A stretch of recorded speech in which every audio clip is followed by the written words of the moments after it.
queria cuidar de gente. E quando a gente pensa em cuidar de gente, a primeira coisa que pensa é medicina. Até porque é o primeiro contato que você tem com a área da saúde e tal.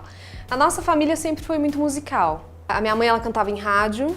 O meu avô, o pai dela, meu avô era seresteiro. O meu pai toca violão, então ele sempre gostou muito dessa área também. Ele cantava Roberto Carlos, Bossa Nova, para eu dormir. Crescendo, eu fui me apropriando um pouco mais disso, quis aprender, fui fazer teclado no conservatório. Mas eu fazia aula de canto e eu acabei tendo um problema na minha voz. Eu tive uma lesão de laringe, acabei precisando fazer terapia fonoaudiológica, né, para curar a minha voz.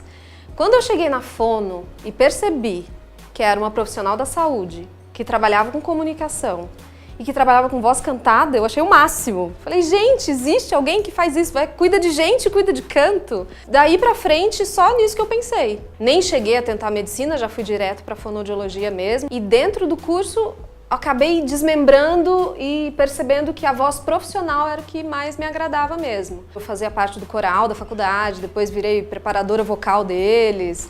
Então, ali eu já tinha esse trabalho. E depois disso, eu comecei a trabalhar com profissionais de voz falada também. Então, não é só voz cantada. Então, eu trabalho com professores, com locutores, com dubladores. É muito legal o trabalho com dublador. Eu trabalho com empresários também, com palestrantes, toda essa parte corporativa. Dublador, a gente ajuda o dublador a fazer, especialmente se é voz caricata, que exige também de uma flexibilidade maior. A gente ajuda ele conseguir fazer isso sem ser tão sofrido para ele. Então, por exemplo, se ele vai fazer uma voz de uma velhinha e ele faz muita força no pescoço, ele só vai conseguir fazer aquilo durante o quê? 10 minutos? Sendo que ele tem um programa, uma dublagem grande para fazer. Então tem tanto a vertente da saúde, como também da flexibilidade desse instrumento, dessa laringe, para ele conseguir fazer aquele trabalho. O trabalho com comunicação, ele é bastante diverso e ele não é exclusivo do fonoaudiólogo. O fonoaudiólogo trabalha com a comunicação humana e com os seus desmembramentos. Como eu falei, a voz, a audição, a linguagem, tudo que envolve a comunicação.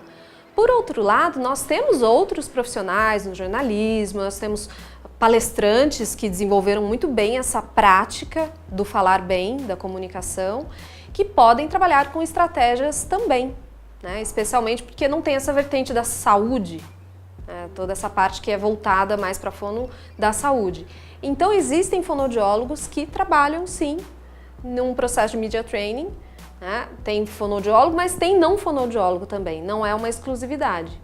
Geralmente o fonoaudiólogo que trabalha com comunicação dessa forma, até como eu trabalho, com as habilidades comunicativas, gerenciamento de conflitos, que aí vai entrando no media training, Como você responde uma pergunta ali numa entrevista que te deixa um pouco constrangido, ou que você não quer sair meio pela tangente ali. Então, o fonoaudiólogo que trabalha habilidades comunicativas, ele tem aptidão para também estar ali num processo de media training. Porque aí nós vamos trabalhar, além das questões de conteúdo, nós trabalhamos também entonação, como que você pode transmitir essa mensagem sem parecer ser uma pessoa agressiva, por exemplo, sem transmitir essa agressividade, sendo uma pessoa mais assertiva. Então tem várias coisas aí que dá para trabalhar na comunicação que não estão somente relacionadas à questão vocal. Tem uma vertente um pouco maior aí de possibilidades, de recursos. O coral, de uma maneira geral, ele muitas vezes é o primeiro contato que a pessoa tem com música. Pensa para você ver, então assim, tem corais em faculdades, em clubes, em comunidades, então muitas vezes a pessoa ela não quer se profissionalizar, corais de idosos, por exemplo, corais da juventude, tem vários tipos. Então um coral, ele muitas vezes é esse primeiro contato que uma pessoa que é leiga na área de música, é o primeiro contato que ela pode ter com voz cantada. O meu mestrado eu fiz com coral amador. É um nicho bem específico ali do canto, mas que tem muito, especialmente no Brasil. Eu fiz um trabalho de intervenção ali fonoaudiológica, trabalhei com coral durante um período e verifiquei o que mudou nessas vozes, na maneira de se colocar dentro desse coral durante o período em que eu acompanhei. né? O doutorado já foi diferente. O doutorado eu trabalhei com cantor lírico e cantor popular, já profissionais, né? Então, pessoas que vivem do canto, tanto no erudito quanto no popular, e eu comparei esses dois universos para a gente ver a diferença tanto de ajuste de voz, como também a parte mais fisiológica, porque teve otorrino que participou também dessa pesquisa para poder fazer os exames que precisava fazer lá para o doutorado. Então é uma outra vertente, mas é tudo voz e tudo me agrada muito. É importante você saber de música, é importante você conhecer as notas, conhecer até a nomenclatura, porque o cantor ele chega para mim e vai falar assim, nossa, fono, olha, eu tô perdendo agudo. Aí se a pessoa não sabe, o meu registro alto, o meu registro, a minha ressonância... Então assim, tem termos da música que se o fonoaudiólogo não entende, ele não consegue entrar nesse universo, não consegue ajudar o cantor. Por mais que os objetivos sejam diferentes entre um professor de canto, um preparador vocal e um fonoaudiólogo. É diferente o trabalho. Nós temos práticas, às vezes parecidas, mas temos objetivos de trabalho diferentes. O fonoaudiólogo ele pode trabalhar dentro da voz profissional, tanto com a parte mais de saúde mesmo. Então, o que é a parte de saúde? A manutenção de uma saúde de voz. Aquele profissional que nós chamamos de profissional da voz, ele depende da voz. A voz é um instrumento do trabalho dele.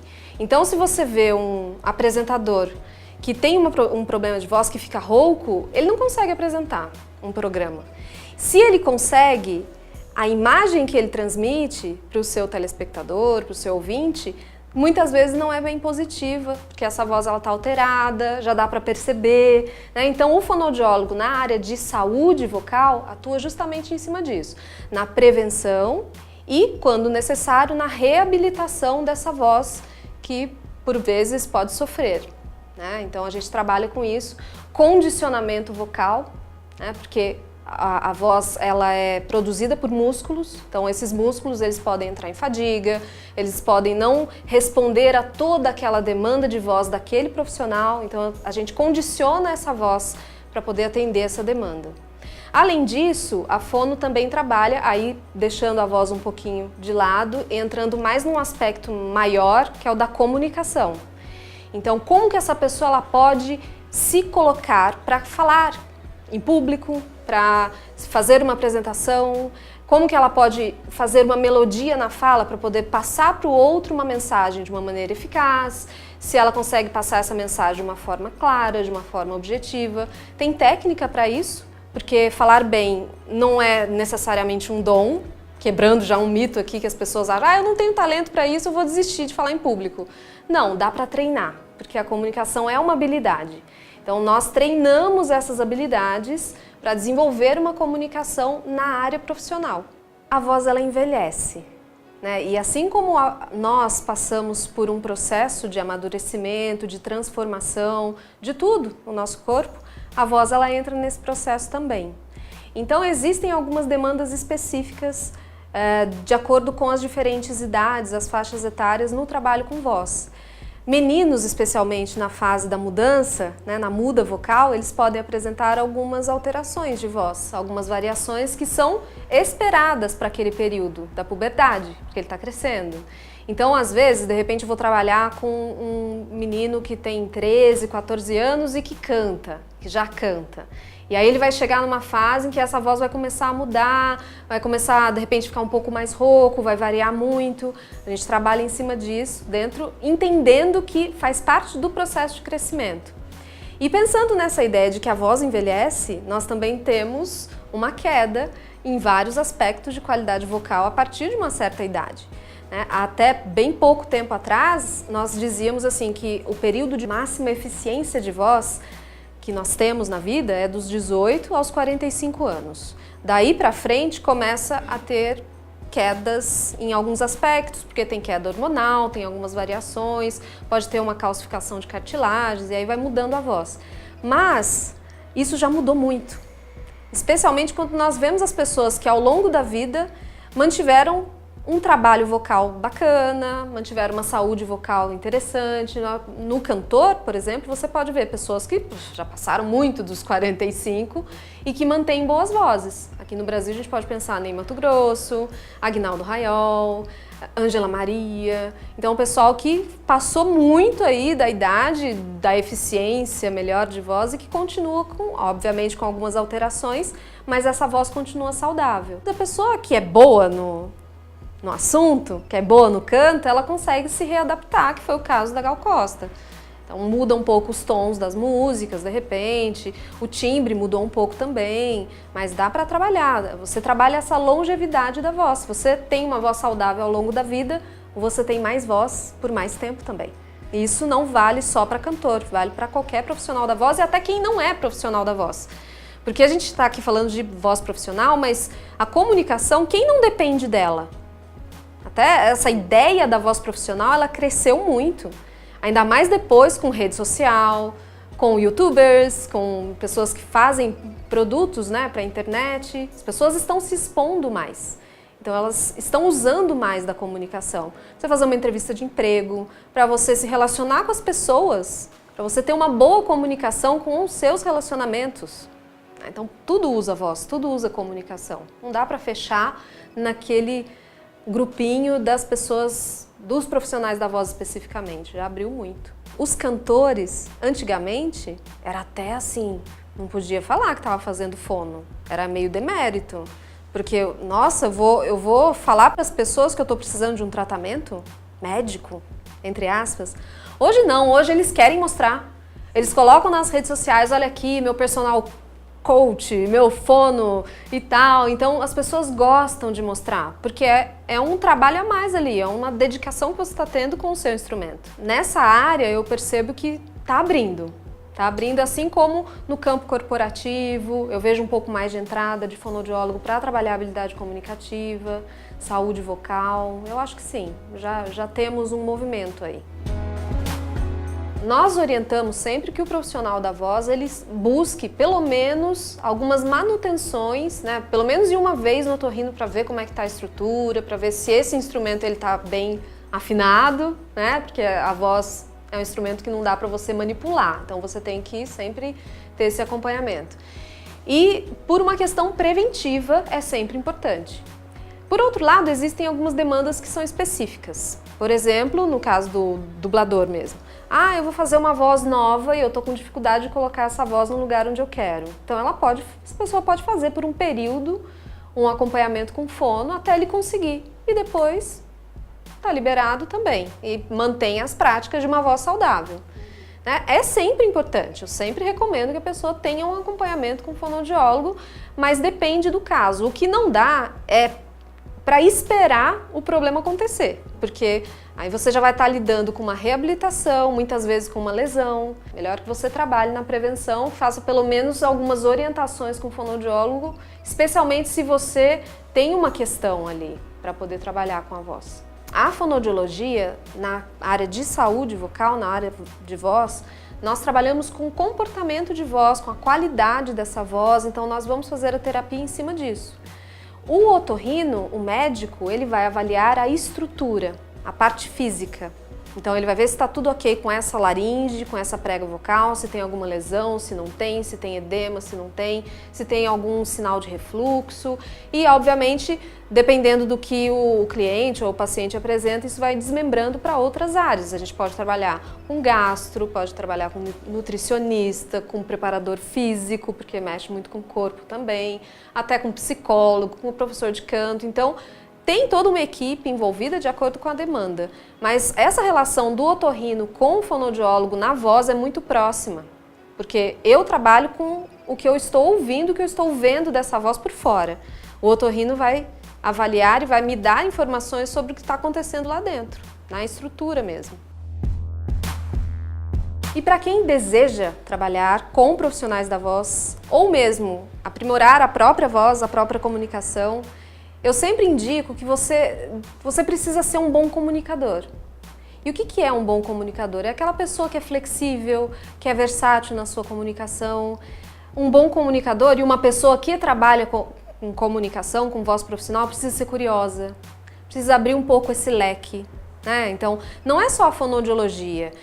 É importante buscar conhecimento de outras áreas, do jornalismo, de outras áreas da saúde. Hoje a internet ela facilitou muito a vida da gente para isso.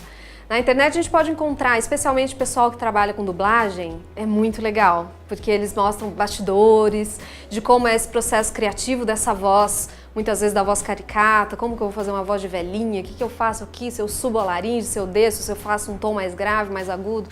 Isso é flexibilidade.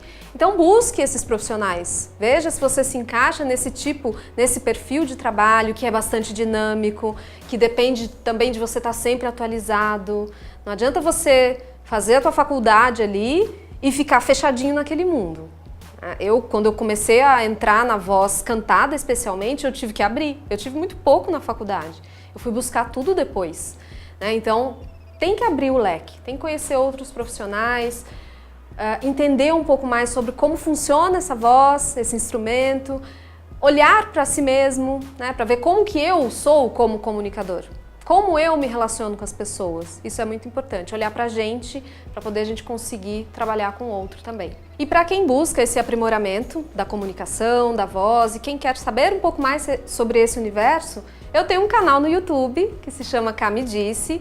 Lá eu faço todos os meus conteúdos, os meus vídeos são voltados para isso. Para dicas de voz, de saúde, de comunicação, como você pode falar melhor, algumas estratégias, habilidades comunicativas.